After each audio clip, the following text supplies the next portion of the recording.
বন্ধুরা, আজকে আমরা বানাবো পেঁয়াজি। বৃষ্টির দিন পেঁয়াজি খেতে ভালো লাগে ঠান্ডার সময়, তার জন্য মনে হলো যে একটু পেঁয়াজি করি।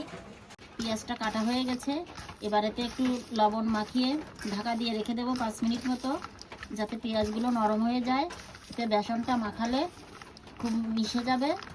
এর সাথে একটু লঙ্কার গুঁড়োও মাখিয়ে রাখছি, যাতে লঙ্কার ঝাঁজটা পেঁয়াজের ভিতর ঢুকে যায়, তাতে স্বাদটা আরও বেড়ে যাবে। কাঁচা লঙ্কা দিতে হয়, কিন্তু ঘরে এখন কাঁচা লঙ্কা নেই, তার জন্য দিচ্ছি না। বললাম তো, যা ঘরে আছে তাই দিয়ে করে নিন, ঘরোয়া পদ্ধতিতে খুব সুন্দরই হবে, খেয়ে দেখবেন। এই যে পেঁয়াজটা মাখানো হয়ে গেছে, এবার 5 মিনিট মতো ঢাকা দিয়ে রাখবো। 5 মিনিট হয়ে গেছে, এবার পেঁয়াজটাকে বেসন দিয়ে আর একটু নুন, হলুদ, লবণ আর একটু দিয়ে মাখিয়ে নিই। পরিমাণ মতো বেসন দিয়ে দিই, যতটা লাগে আন্দাজ মতো।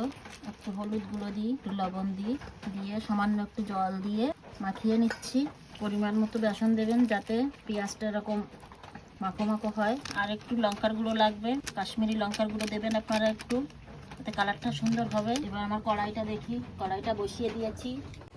বন্ধুরা, তেলটা দেখেন গরম হয়ে গেছে, এবার আঁচটা কমিয়ে দিচ্ছি, তা না হলে এই পেঁয়াজ এটা পুড়ে যাবে। এবার পেঁয়াজগুলো দিয়ে দিই গরম তেলে।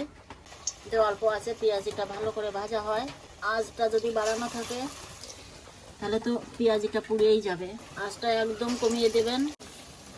এবার একটু উল্টিয়ে দেখি, এটি একটি কোনা হয়ে গেছে।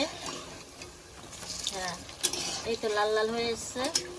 এবার একটু উল্টিয়ে দিই, দু পিঠ সমান সমান ভাজা হয়।